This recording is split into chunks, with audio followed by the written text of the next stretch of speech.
What if I told you that your entire life, every bit of luck, every struggle, was literally weighed and measured the second you were born? It sounds like science fiction, right? But we're about to dive into a fascinating ancient system of fortune-telling that's built on that exact idea.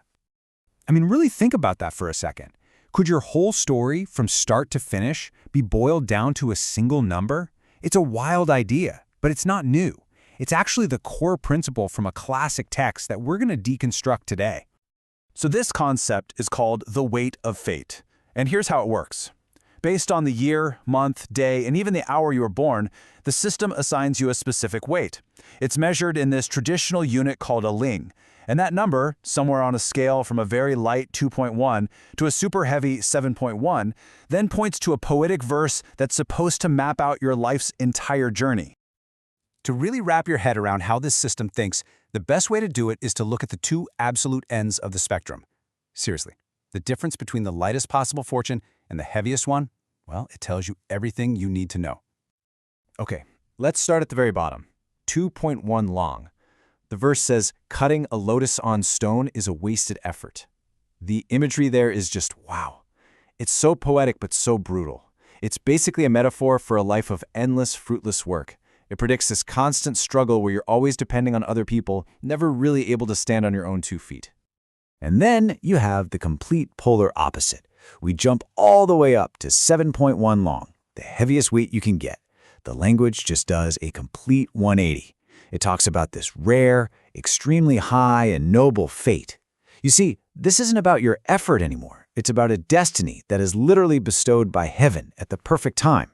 It's a life of just innate greatness. Almost like you're divinely chosen. I mean, the gap between these two is just massive. It's not a subtle difference, it's a chasm. You've got struggle on one side and supremacy on the other. It really suggests that, at least at the edges of this system, your fate is pretty much set in stone, leaving very, very little wiggle room. So, you might be wondering, what happens in the middle? What about all the weights between those two poles? Well, as that weight number goes up, the story of a person's life changes, and it moves through these really clear stages of what this system considers a good, successful life. You can almost see it as a roadmap. The journey laid out here starts with just pure survival, right? Then it quickly moves to the idea of self-reliance. From there, it's all about building stability, getting wealthy, then achieving honor and respect. And finally, at the very top, it's about wielding real power and authority. Let's dig into a few of these shifts. So this first big turning point, right around the 3 Liang mark, is a huge deal. The verses stop talking about begging and depending on others, and they start talking about agency. They actually tell you to leave your hometown, break away from your family roots and go build something for yourself through your own hard work. This is the birth of the self-made person in this system. Man, once you get to the 4 Liang range, the priorities change again. The system kind of assumes you've figured out how to be self-reliant, so now the focus is on building a solid foundation. These fortunes talk about developing professional skills, achieving real financial security, and the importance of a stable family. They often mention finding a virtuous wife as being key to success. And then we get to the top tier. Once you're at 6 Liang or higher, the conversation isn't really about personal wealth anymore. It's about public power. The verses literally describe a destiny where you become a high-ranking official, you're in charge of a major organization, and your name is so famous that it's known across the 4 seas. This is the absolute peak of ambition in this worldview. Okay, so we've seen the what. We've seen how the fortunes progress. Now let's get to the why. What does this whole system, this ladder from poverty to power, tell us about the culture and the values that actually created it? This is where we can really decode the blueprint. I mean, just look at the patterns here. They reveal everything. Your livelihood goes from begging to having incredible influence.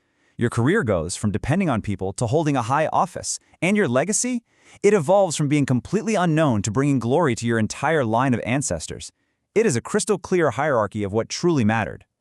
So what this blueprint really shows us is a worldview where life isn't just a random series of events. It's a ladder, and the goals are super clear: wealth, power, and a great reputation. But the most profound takeaway is the idea that your starting place on that ladder, and maybe even how high you're allowed to climb, is set from the moment you take your first breath. So, if this system is a blueprint for destiny, what does that really mean for us? It kind of brings us right to that huge philosophical question that's at the heart of all this, the whole idea of fate versus free will. And I don't think any line from the entire text says it better than this one, which is from the fortune for 5.3 Liang. A lifetime of wealth and honor is predetermined, already arranged within one's fate. There's no room for interpretation there, is there? It's a worldview that is absolutely built on the bedrock of predetermination.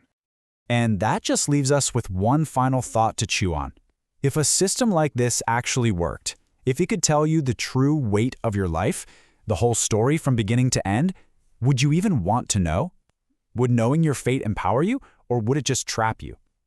It's something to think about.